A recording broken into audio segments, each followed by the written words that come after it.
Fala, rapaziada, tudo tranquilo? Vamos continuar aqui nosso estudo sobre escala cartográfica. Agora a gente vai, já vimos a função principal, nós já vimos aspectos básicos, da escala. Agora a gente vai falar um pouquinho sobre os principais tipos, as principais formas de escala, Sabemos que os mapas, eles são reproduções reduzidas de uma determinada área, Então aí a importância da escala, Então a gente pode perceber que essa redução ela não acontece de forma aleatória, de forma não pensada. Pelo contrário, ela acontece de maneira proporcional, ela precisa acontecer de maneira proporcional. Os objetivos da cartografia é tentar buscar ao máximo essa proximidade com a realidade, tá bom?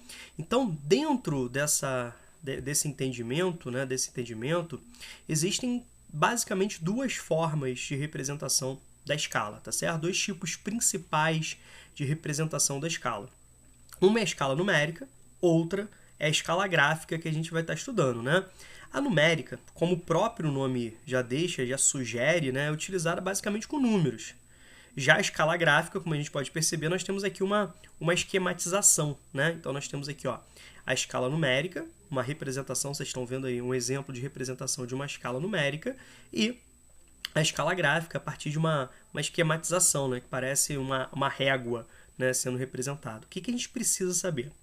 Além de diferenciar a escala numérica da escala gráfica, a gente precisa fazer uma boa leitura. A primeira coisa é entender, é saber ler uma escala cartográfica. Você pegar um mapa, você pegar uma planta, pegar uma carta, pegar uma representação e saber ler a escala utilizada, tá bom? Isso é fundamental. Se ao mesmo tempo saber qual é a vantagem de se utilizar uma escala numérica, quando é mais propício utilizar uma escala numérica e quando se utiliza mais uma escala gráfica, quais são as vantagens de cada um, tá certo? Tá bom? Então vamos lá. Pegando aqui a escala numérica como representação, nós temos a representação em forma de fração, como vocês podem perceber, tá? Então a gente vai notar que aqui nós temos uma representação em forma de fração, que pode ser dessa forma, pode ser dessa forma aqui, pode ser dessa forma, não importa, tá legal? São assim, depois você conversa com o seu professor de matemática, que são formas, chamado de escala francesa, escala inglesa, mas depois você vê lá, não importa, tá? Essa representação. É importante você perceber que aqui a gente tem uma relação de numerador e denominador. Então, quando a gente fala de numerador, geralmente apresentando de forma simplificada, tá? Representa o mapa. Tá legal? Então, o numerador vai estar representando o mapa, a representação. Já o denominador, conforme o exemplo aqui dado, 1 para 100 mil, então o denominador representa a realidade. Rômulo, como assim? Vamos fazer uma boa leitura aqui. Vocês repararam que aqui nós não temos a representação, a indicação de unidade, de medida. Então, por convenção, quando você não tem essa representação, você lê em centímetro. Então, é uma convenção. Então, você vai imaginar que aqui está escrito centímetros. Tá bom? Beleza? É uma convenção. Tá? Como, por exemplo, quando você coloca lá o dia de hoje. Hoje, a gente está no dia tal, da semana tal, do ano 2020. Você não coloca depois de Cristo, DC. Mas quando você tem um estudo histórico, onde representa acontecimentos históricos dentro dessa visão ocidental do calendário cristão, utilizando esse princípio que o nascimento de Cristo é o ano 1, é um divisor da história, dentro desse olhar ocidental cristão, você obrigatoriamente precisa colocar o AC, o antes de Cristo, é uma convenção. Tá legal? Então, sempre quando você olhar uma escala e não tiver unidade de medida, o que você vai ler? Você vai ler centímetro, tá legal? Você vai ler aqui, centímetro, tá bom? Beleza? Então, como que a gente vai ler essa escala? 1 para 100 mil centímetros. Como assim, Rômulo? Como eu disse para vocês, o 1, o numerador, ele, de forma simplificada, vai representar o mapa.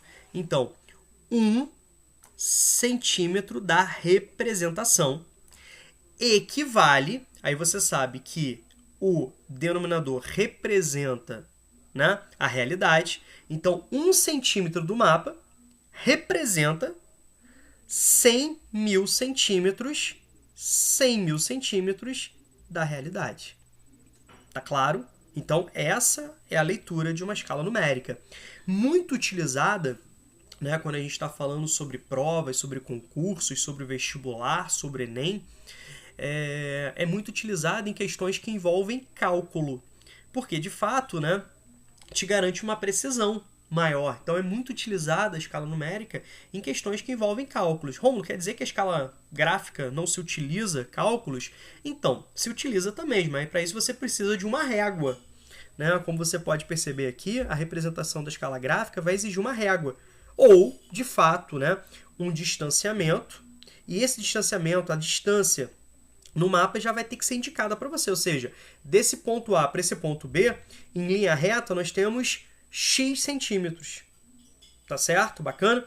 Só que, ao mesmo tempo, o que acontece? Se você fizer traçar ali, né, no mapa, não te garante uma precisão. Lembre-se que qualquer equívoco de milímetros equivale à realidade, podendo equivaler à realidade, a quilômetros.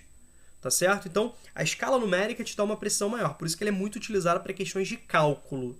Tá bom? Outra situação.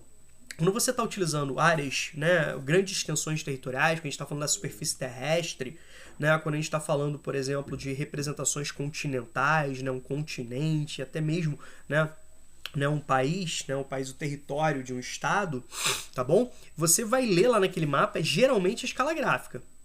Tá certo? Porque, imagina, a gente está pegando grandes dimensões. Então, a gente vai ter que reduzir muito. Ao mesmo tempo, a gente tem que apresentar para o leitor quanto que aquela realidade foi reduzida. Essa é a função da escala. Tá legal? Certo? Essa é a função da escala. Então, você vai perceber que o denominador vai ser muito longo. Isso dificulta até a leitura. Isso não é favorável para a leitura. Certo? Se você tem o objetivo de facilitar a leitura cartográfica, não vai ser muito legal. Você vai ter um denominador gigante, né? Onde vai dificultar a leitura. Então, utiliza-se bastante, né, nesses casos a escala gráfica. Tá? Então, a gente precisa também interpretá-la. Certo? Embora caindo nos concursos, nas questões e tal, uma exigência menor enquanto comparada à leitura da escala, né, da escala numérica. Tá bom? Certo? Vamos lá então. Ó. Então, vou falar aqui sobre escala gráfica. Como a gente falou, é uma esquematização, né? Como que a gente vai ler? Você reparou que aqui eu já coloquei a unidade de medida? Aqui a gente está lendo em quilômetros. Geralmente, tá? Ou vai estar quilômetro, tá certo? Ou vai estar metro, geralmente. Quilômetro ou metro. Rômulo, pode apresentar centímetro? Pode, mas geralmente não, tá? Porque como a gente está falando de áreas maiores, geralmente são utilizados para áreas maiores. Por isso que aqui você vai ler principalmente a escala nas questões, nos mapas, né, nos exercícios, quilômetro ou metro. Então fiquem atentos para isso, que você precisa ter, né, essa atenção, tá bom? Pode usar hectômetro? Pode usar milímetro? Pode, mas geralmente vai apresentar na sua prova quilômetros e metros, tá certo? Então o que nós temos aqui? Ó? Essa extensão, né? Essa representação, nós temos 30 quilômetros. Tá legal? Certo? Mas vamos fazer a leitura.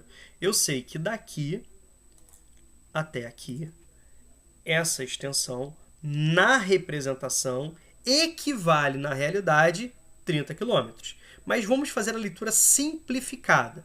Eu tenho aqui 1, 2, 3. Tá certo?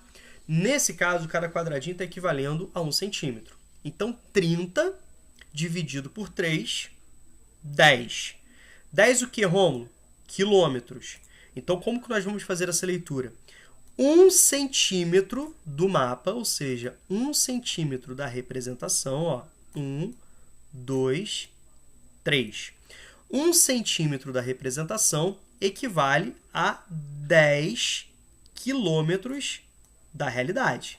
Então, se eu somar 10 quilômetros com mais 10 quilômetros com mais 10 quilômetros, eu tenho 30. Então, a leitura se dá de forma simplificada.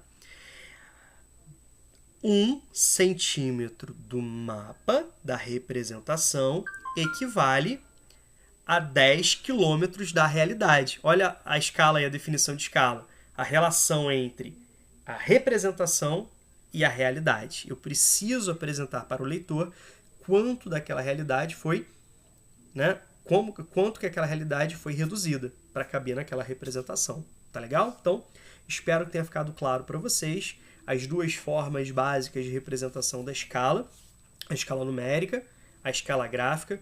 A escala numérica apresentando, né, números apresentados em forma de fração e a escala gráfica apresentando uma esquematização. O que eu quero que você saiba? Que você consiga ler claramente, certo? A escala, tá bom? E ao mesmo tempo entender quando uma é mais utilizada do que a outra, qual é a vantagem de uma em relação à outra, tá bom? Como a gente fez esse apontamento. E lembrar também que nas questões de prova, geralmente são apresentadas, são exigidas um domínio muito grande da escala numérica, porque ele é muito utilizado para questões que envolvem cálculos, né? Cálculos matemáticos, cálculos com escala, que eu também vou macetear para vocês. Tá certo? Tá tranquilo? Espero que esteja tranquilo aí para vocês. Um grande abraço, tá?